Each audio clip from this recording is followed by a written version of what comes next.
চুরি করতে এসে ধরা পড়েছে, তাই শাস্তি হিসেবে মাথার চুলগুলো ফেলে দিচ্ছে। আসলে এমনটা না, কেন চুলগুলো ফেলে দিচ্ছি জানতে হলে পুরো ভিডিওটি দেখতে হবে। হ্যালো এভরিওয়ান, আসসালামু আলাইকুম। সবাই কেমন আছেন? আশা করি সবাই অনেক বেশি ভালো আছে।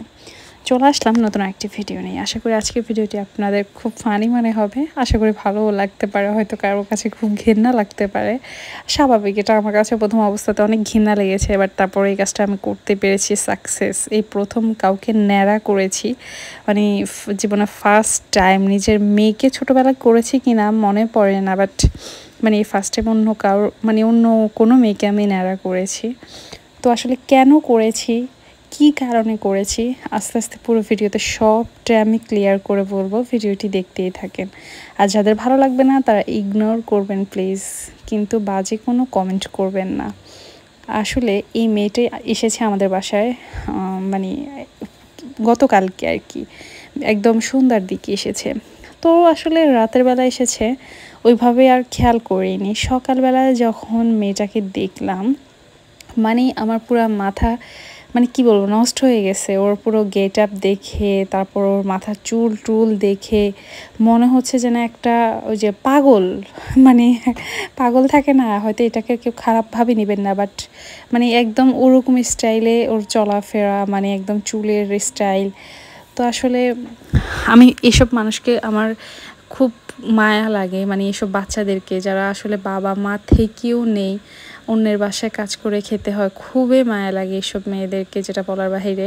চেষ্টা করি নিজের মেয়ের মতো টেক কেয়ার করে, নিজের মেয়েদের সাথে মেশানোর, নিজের মেয়েদের সাথে চলাফেরা যাতে একসাথে করতে পারে, সে একটা পরিবেশ গড়ে তোলার জন্য জাস্ট আমার আজকের ওকে ন্যাড়া করা। মানে হচ্ছে কারণ এই মেয়েটাকে মূলত আনা হয়েছে আমার মেয়েদের সাথে একটু খেলাধুলা করবে, টুকটাক বাসা একটু হেল্প করবে, আমার যায় ছেলে আছে, এই বাচ্চা কাচ্চাগুলোকে একটু টেক কেয়ার করবে, আর টুকটাক ওদেরকে নিয়ে একটু ঘুরে আসবে, ওদের যাবতীয় যেসব কাজ বাচ্চাদের, ওগুলো করার জন্য। তো এই কারণে আমি চিন্তা করলাম, যেহেতু আমাদের বাচ্চাদের সাথেও সারাক্ষণ থাকবে, ওর চুলের এই অবস্থা দেখার পর আমি তো আমার বাচ্চার কাছে আমি ওকে ঘেঁষতেও দিতেছি না, কারণ ওর বাসা, মানে চুলের যে একটা অবস্থা কি বলবো, মানে না দেখলে ভিডিওতে তো ওইভাবে বোঝাই যাচ্ছে না, মানে বাস্তবে দেখলে মানে ঘেন্নায় 1 সপ্তাহ ভাত খাওয়া যাবে না।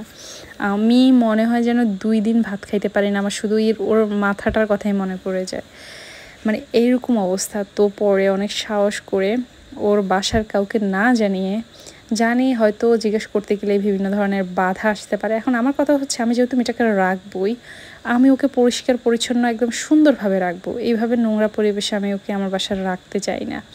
তো এই কারণে আমি জাস্ট ওকে জিজ্ঞেস করছি, ও প্রথমে না করছে, তারপর যখন ওকে সুন্দর করে বুঝাই বলছি যে তোমার মাথাটার চুলগুলো যখন সুন্দর করে উঠবে তখন একদম মানে সুন্দর হয়ে যাবে চুলগুলো আরও বেশি। এখন তো চুলগুলো পুরো নোংরা, মানে ওর এমন অবস্থা হয়েছে, ওর মাথা থেকে টপ টপ করে উকুন পরে, আর শুধু সারাক্ষণ উকুনগুলোই মারে। তো ওকে দিয়ে আর কী কাজ করাবো বাবা, মানে খাবার দাবার তো ধরা তো দূরের কথা, ওকে দিয়ে কাজ করাইতেই ঘৃণা লাগবে।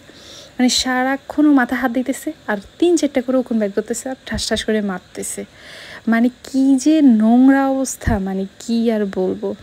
পরে অনেক চিন্তা করার পরে মানে আমি সিদ্ধান্ত নিয়েছি যে না, আমি ওকে ন্যাড়া করবই। তো তারপরে যাক, আমি সাকসেস। মানে ওর মাথার কি যে জঘন্য অবস্থা, মানে কি বলবো, কি যে জঘন্য অবস্থা, মানে দেখতে পারতেছেন আশা করি, মানে রক্ত বের হয়ে গেছে চুলকাতে চুলকাতে, কি অবস্থা পিছনের সাইডটা, মানে একদম খুশকি উকুন সব খেয়ে খেয়ে মাথাটাকে পুরো একদম অবস্থা খারাপ করে ফেলছে। মানে মনে হয় যেন আরও কিছুদিন গেলে ইনফেকশন হয়ে যায়, তো অনেক জায়গা অলরেডি ইনফেকশনের মতো হয়ে গেছে। তো এই কারণে চিন্তা করলাম না, চুল ছোট করলে হবে না, একদম ন্যাড়া করে দিতে হবে। তো তারপরে ন্যাড়া করে দিয়েছি। এই যে আস্তে আস্তে করে একদম মেশিন দিয়ে প্রথমে চুলগুলোকে আগে কেচি দিয়ে কেটে ছোট করে নিয়েছি, তারপরে মানে মেশিন দিতেছি। মেশিনও পর্যন্ত ওর চুলে মনে হচ্ছে ধরতেছে না, মানে চুলের কী যে অবস্থা, মেশিন পুরা মানে উকুনে ভর্তি হয়ে গেছে, মানে মেশিনও পুরো নষ্ট হয়ে যাওয়ার মতো অবস্থা। পর আবারও কেচি দিয়ে একদম ছোট ছোট ছোট ছোট করে তারপরে মেশিন দিছি। তো তারপরে গিয়ে মানে মোটামুটি অনেকটা ন্যাড়া করতে পারছি। তো এদিকে আমি আরও একদম ছোট ছোট করে নিয়েছি কেচি দিয়ে। দেখতে পারতেছেন ওর কি অবস্থা, মানে ওরে দেখলে মানে ওর চেহারাটা যে কত সুন্দর, ওর এই চুলের কারণে, ওর নোংরামির কারণে, ওর চলাফেরার কারণে, ওর ড্রেস আপের কারণে ওর সৌন্দর্যটাই ফুটে ওঠে না। কিন্তু তারপরে আমি ওকে এত সুন্দর করে জামা পরিয়ে, সুন্দর করে একদম মাথায় ঘোমটা দিয়ে দিয়ে, যেহেতু ন্যাড়া হয়েছে ওর লজ্জা লাগে, তো মাথায় সুন্দর করে ক্যাপ দিয়ে, ওড়না দিয়ে, ঘোমটা দিয়ে সুন্দর করে এখন থাকে। মাশাআল্লাহ, এখন দেখতে এত ভালো লাগে। আমি বলছি যে ওকে একটু ভিডিও করি, কিন্তু না, ও ন্যাড়া হয়ে গেছে, এই কারণে ও আর ক্যামেরার সামনে আসবে না। তো এই কারণে আর আমি ওকে আনতে পারিনি।